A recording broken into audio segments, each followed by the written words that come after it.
How you doing, Eric? All right. How are you? Good, man. I love your band. It's funny because a lot of people say, "Oh, there's no good new music," and there's this slew of bands like you're not slew, but a good handful of bands that are really good, and it's not Greta Von Fleet. It's just cool bands influenced by all this cool shit. And Wild Street is just one of them, just a gem, man. And where did you grow up? Well, I'm from upstate New York, Okay, kind of hippieville, upstate New York, like by Woodstock. And it's a town called New Paltz. okay, And so, but I came to New York City when I was like 18 to start. I went to music college, and okay. you know, and I've been here ever since. I think that I grew up in Jersey and I went to LA when I was 18. There's something about escape, incubating in your room, looking at your, I mean, I looked at magazines. You might have looked, you're younger than me, the internet, but you get your plan together and then go in the city as opposed to being raised in the city. And then you start the battle plan. Yeah, different people, different things, but when I got to New York City, it was such a like culture shock, and it was like amazing, like all the things that like I was a kid, I was sheltered, I Yeah. but I met a lot of really great people when I went to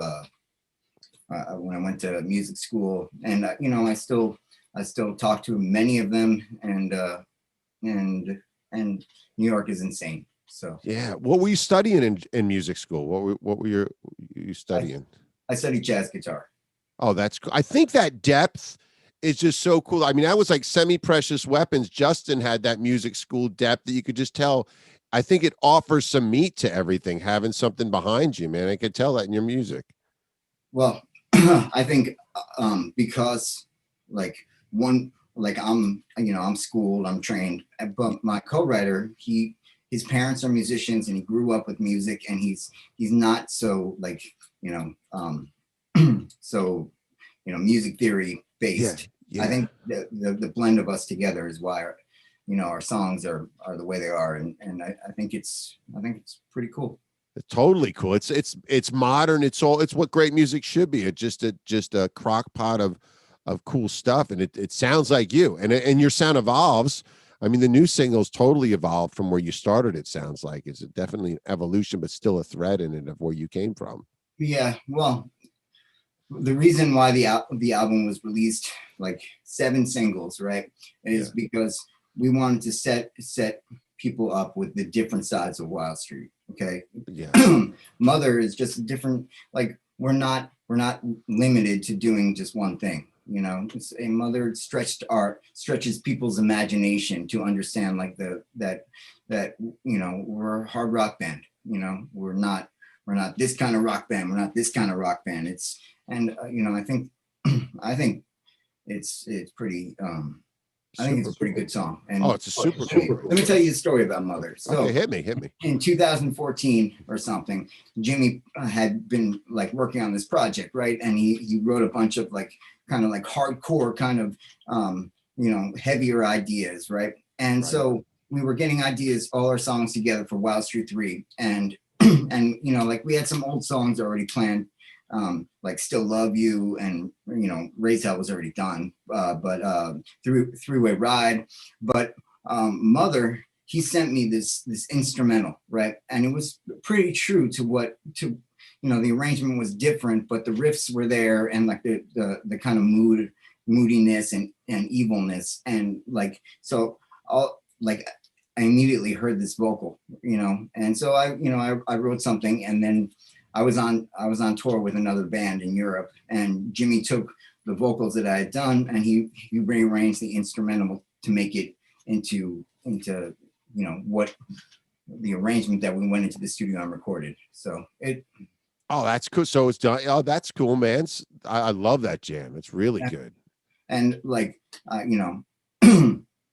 gotta say, like Locke, our drummer, killed it in the studio. He did like 7 songs in like 7 or 8 hours or something Oh crazy. wow, you guys have a pretty thick groove, man. Like you get those riffs going, but the groove pulls it back and puts it in a nice place in all your jams. I love that because I think that's the difference between some rookie bands and some like like heavyweights. It's just that the riff sits in a nice pulsing groove, like where Cool. Yeah. I think my band members are awesome. I think yeah. Dominic's guitar solo in Mother is definitely its main, and the song we haven't released, the song that's getting released with the record, he does some crazy shredding at the end. So I don't want to say it's his best solo on the album, because that one is pretty good too. But Right. it's like I think the solo is amazing in Mother. So And that's what I think. You have these moments in your songs where it's a great song, but then fireworks go off. And I think like a cool solo, it's almost like fireworks going off in the yeah, middle of a song. He has that ability, it seems like, to really. And yeah. speaking of fireworks going off, even your art, man, it's so vibrant. I love the pinks and blue. I know some's reds, but who's in charge of the art? Because I love the look of it, man. Oh, thanks. Yeah. So we have two artists that we that worked with us the past 2 years or so, 3 years, whatever. They both have like sort of different styles, but it all has kind of like blended into what Oh, I get it. Yeah. our style is. And so to thank them, it's Andrew Tremblay and Adam Carini. And so Adam does. He did the Still Love You single cover. He did Set It Off single cover, and he does our Kings of the World art, Kings of the World tour art, and Okay. Then Andrew did Tennessee Cocaine and Three Way Ride and Born to Be and Mother, and also he did the layout and design for the album. Oh, cool. And there is a strong, I mean, in great rock, the strong visuals, whether it's Crew, Kiss, it all Hanoi, it all merges. I think it's all got to be strong if you want to be really strong in that world. And your visuals are an extension and an expression of the music. Don't you think it all has a is a I big 100% agree. I think your photos, I think your artwork, I think everything has to be awesome. Right. yeah, unless you're Foghat, which is but even them, they there's a trip. They look like uncles in the 70s. You know what I mean? But yeah, and who were your visually? Who were some of your idols visually? Idols visually, Mad Max. Okay, no, I get that. I don't know, Rob Zombie. Like, there's a million. Like, what the album cover is the goddess Kali. It's like a Hindu mythology, right? And Yeah. if you look at our Wildstreet 3 cover close enough, you can see the truck or the hot rod that we used in on the cover of Faster Louder. And Right. this goddess is riding this hot rod with her 3 heads and her knives and bodies everywhere. And so it was kind of like to say, okay, this is who we are now. And we didn't depart from what we were back then. We just made it awesomer. Yeah. And I think what you said, Mad Max, I love that. My friend did the inside of the Shout the Devil costumes, and they were pulling from Warriors and all different other aspects than rock and roll. I love that idea of pulling things other than rock into the visuals, like a Mad Max-esque thing. Yeah, totally.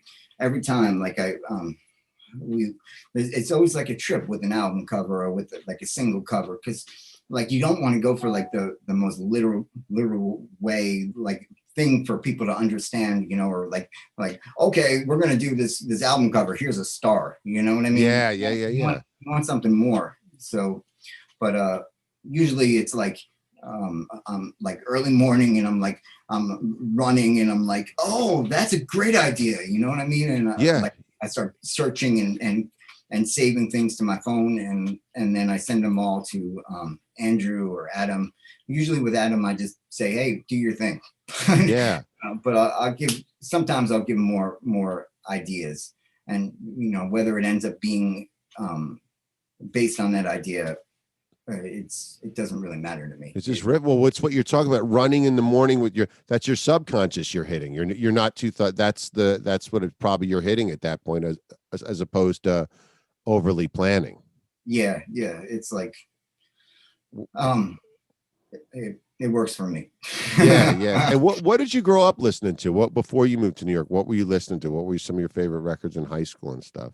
Well, it's complicated because my first record ever when I was a child was Thriller, right? My second record was Purple Rain, but then like when I was like 8 years old, I turned my town just got like MTV, right? Yeah, And yeah, so yeah. I looked on MTV and I saw, Steven Tyler, Joe Perry and Steven Yeah, Tyler and Aerosmith and and Guns N' Roses. And yeah. let's face it, they're the best. Totally. So I saw, I think that in the end, when I started Wildstreet with Jimmy, it was like, kind of like my entire life, I kind of like had this vision of what a rock star is based on like, seeing, Aerosmith and Guns N' Roses at an early age. And I think that's kind of like led me to this musical journey. So Yeah. Oh, yeah. Because that early Guns, especially when he still was like teasing his hair. I mean, that made me move to California. I actually went to Lemore's in Brooklyn as a kid from Jersey, and everybody was making fun of them being loose. Some people that I was around, I was like, this is changing my life. I got to get out wherever these yeah. guys are coming from. I'm going because this is Yeah. this is intense. This is like, wow. You know what I mean? But even Yeah. that Purple Rain, Prince fucked me up more than heavy metal because that was a rocking album. And that movie made you go, oh, darling Nikki, you can fuck with people with songs from the stage. It was a big rock statement, I think, that Yeah, Purple Rain. it's huge. Yeah, he was the best. He's a great songwriter, great singer, great frontman, great performer, great everything, great guitar player. He embodies everything that I would want to be myself. You know what I mean? Yeah, yeah. And the solos, even just the guitar, but straight, just Yeah. shredding. You know what I Oh mean? my God. Just mean, right? I mean, Yeah, you could have stuck him in the place for Slash for a night. I think he could have did it. He could have did the job. definitely. I think He so. just manhandles the guitar when you see just when he hits it. Oh my God. Right. Just digging in. So your album comes out June 25th, Yes. the new album. Yep. It comes out June 25th. And the 26th, we're playing this awesome cruise called the Swiss Rock Cruise in Switzerland. And I'm looking forward to this release party. And it's my birthday, June 25th. Oh, that's cool, man. So you're gonna go over and do who else is on the cruise with you?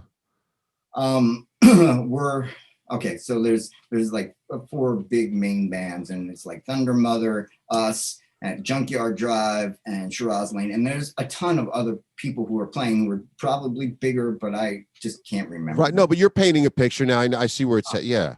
So it's called Rock and Roll Weekend. Okay. Okay. So it's 2 days of live music on this cruise on Lake Constantine in Switzerland, and it's our release party. It's going to be amazing. That's so cool. What do you think it is? Because I was so excited that you were from New York. Because I originally, by playing with this is too cool to be from here. It's got to be from overseas. What do you think it is that so much of it is overseas, and you're from here? I remember, years ago, you had the Toilet Boys, all this stuff, Semi-Precious Weapons, all this cool stuff was coming out of New York in this vein, but it seemed like cut off. Maybe I'm wrong. Maybe I haven't researched enough, but I know that you're the first band, and I love it from New York that I've seen in a while with this in this crew of bands. There's people around who are doing it. New York is tough. New York it's hard to keep a band together in New York, but but we just have been lucky, I guess. Like most of our fans were scattered throughout the country because of and country and the world because of our videos in the old days, and because our first tour was insane. We traveled coast to coast for 10 weeks in a 15-passenger van and played Rocklahoma, and you kind of build a fan base that way. So so I don't know. I guess I don't really have like a very good answer for you, but I think that you, like, as I talk and as I delved into you more, there are regions. And when I was growing up, you had like New York had the throbs and things. Baltimore had more of that kick, Cinderella, Brittany Fox. So if you want to call it glam, whatever you want to call it, I love the music. Like, how do you think different regions, Finland had Hanoi Rocks. How do you think the different regions influence the different bands? How do you think New York City, as opposed to coming out in Sweden, would have influenced you? we're definitely New York City. We're dirtier. We're a little bit more reckless, a little bit more rough around the edges in certain ways, not necessarily just. We're kind of all attitude, you know what I mean? And that's, you know, it stems from New York City punk rock, you know. So like I think that I appreciate music from everywhere, and I appreciate everyone. But there's something about New York City that no one else that other bands may not have as much when they're from different parts of the world, or different et cetera, et cetera. I'll leave it at that. It makes it. No, you guys got bite. I think the band's, I'd say, a little nicer. I'm not saying you're not nice. You know what I mean? But yeah, just that thing. Where do you guys practice in New York? Well, we used to have rehearsal spaces, and we would rent them monthly, but now when we were getting ready for our April tour, we just did hourly bookings because everything was still very closed. And now we've just been waiting to go back on tour, which is, our tour starts June 2nd, so it's a week and a half away. Right. Do you remember the first time you went overseas because of music? And that's a huge thing when music brings you, being a kid from back east, overseas with doing your craft. Was that huge for you? Yeah. Well, let me tell you a story.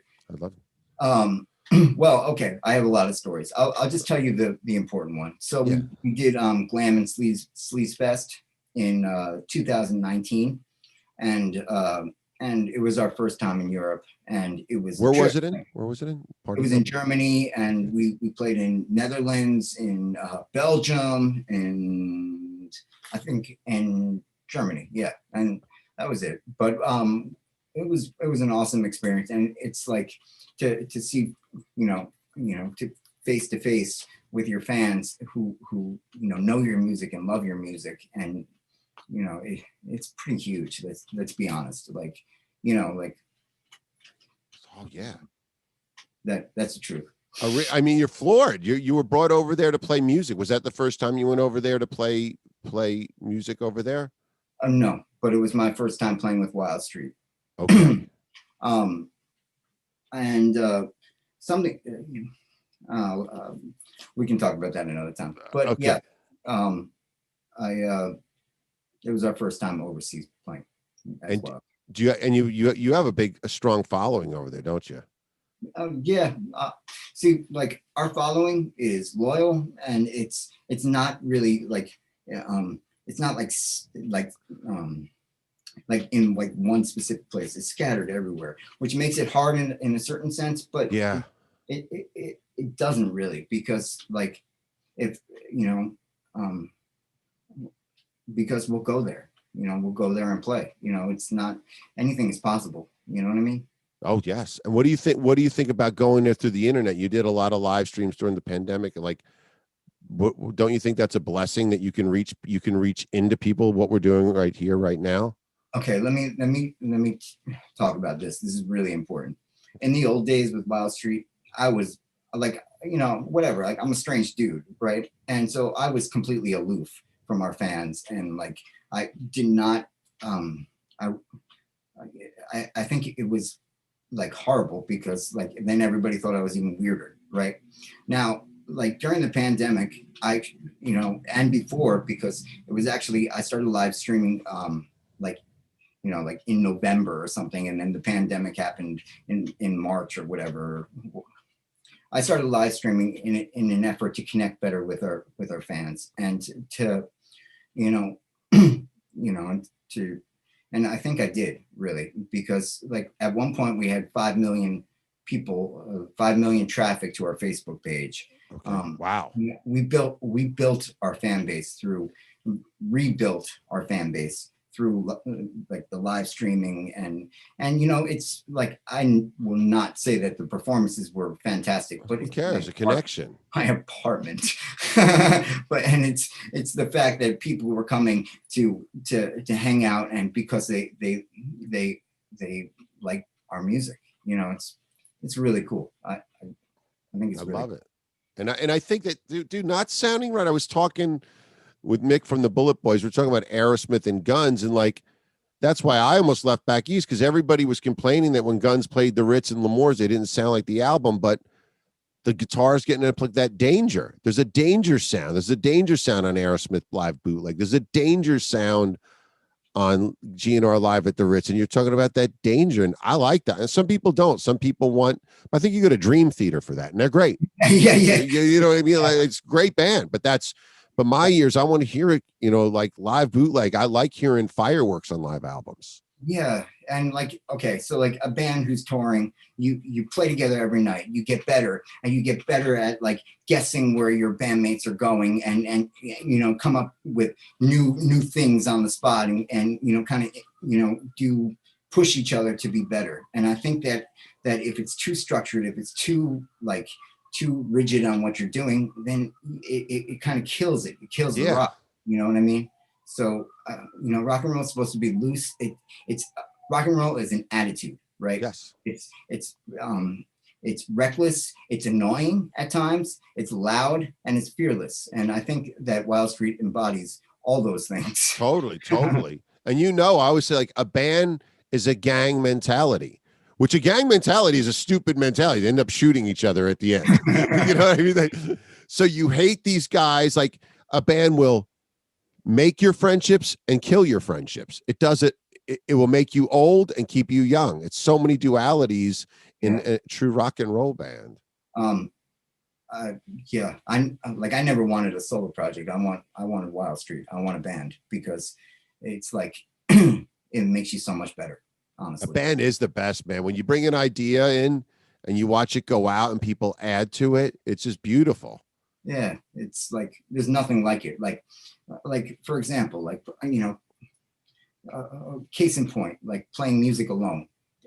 It's not the same as playing music with other people who are interacting with you, who are making the music that much better, who are adding their personality and their experience and their riffs and things that they've trained to make the music better, you know. I get it. After this year, after not being able to play music with my friends, you know, it's like I appreciate everybody's anything, you know. It's awesome. Yeah. And there's an energy, collective energy to a group of guys, and it seems like you guys have that. Like I call them atmosphere changers. If Tammy Down walks in a room in a club, the atmosphere changes. If Axl or Duff walk in a room, literally the atmosphere changes. And I'm sure you guys have these energies that when you come together, it fucking boils. Like it's a boiler, right? You change, energies occur when you all of you walk in the same room. It's amazing, for better, for worse, right? Yeah, I think so. I think so. I see it from what I've heard, and look, it just looks like that. I mean, it's that collective. What do these guys add up to? I mean, the Strokes, like them or hate them, those guys add up to some form of an energy that forces you to immediately. You have to form an opinion on the Strokes. Immediately, people are going to form an opinion on Wildstreet. You know what I mean? And those are the bands I always like. That you either way, you got to form an opinion. Yeah, well, they may have one opinion before we start playing, but they're gonna rock afterwards. They're gonna rock. Awesome, man. That's awesome. Anything else you want to let us know about that's coming out? I mean, the album's the main thing. You got it. You know, you've been working on that for a while, right? Yeah. Well, the truth is the album's been done for 2 years, so it's been done since 2019, and it's kind of like we've been sitting on this, and like we knew what Wildstreet was, and nobody else really knew what we had. Like we knew how okay, I think our album is great, so right. I knew that what we are is what we say we are. Okay, but so yeah, the album is huge. We're going to be touring most of the year, right? So but the next tour starts June 2nd, and we're doing the Southeast, right? So like Florida and Georgia and North Carolina and Louisiana and Mississippi, et cetera, et cetera. And we're doing a US tour in July as well, and we're playing at Rockfest in Wisconsin. And then I'll just keep going. We're going to be at Hard Rock Hell Spring Break next March in the UK, and in February we've had this plan for like for a year, I guess, a little over a year. We're going to go to Bogota and Wow. Mexico City and play 2 shows with with Crash Diet. So Oh, that's killer. so yeah, it's going to be fun. It's going to be, that's just the beginning. We got a lot of stuff going on, but just the main thing is that we're going to do a lot of touring because we've been waiting to, and our record is coming out. So Awesome. if you guys want to buy a record, if you want to do the pre-order, we're giving away some stuff to fans because it's a big deal. So you can order from our store. You can order from Golden Robot Records. You can just listen to it. You can pre-save it too on Spotify, Apple Music, and definitely everybody who hasn't heard our single Mother should really check that out because I play it on the show. I play your videos, everything. So, but give me the links and I'll put them in the chat. They'll run as this goes. cool. And before we go, like you and Crash Diet, that's pretty huge. The two of those, there's an electricity and volatility around that itself, right? Yeah, it's gonna be awesome. I can't wait. I like them. Yeah. Well, thank you so much for your time, and I'll let you know when this is going to air and hang out, so I could say goodbye to everybody and hang out, so I could say goodbye to you. Okay.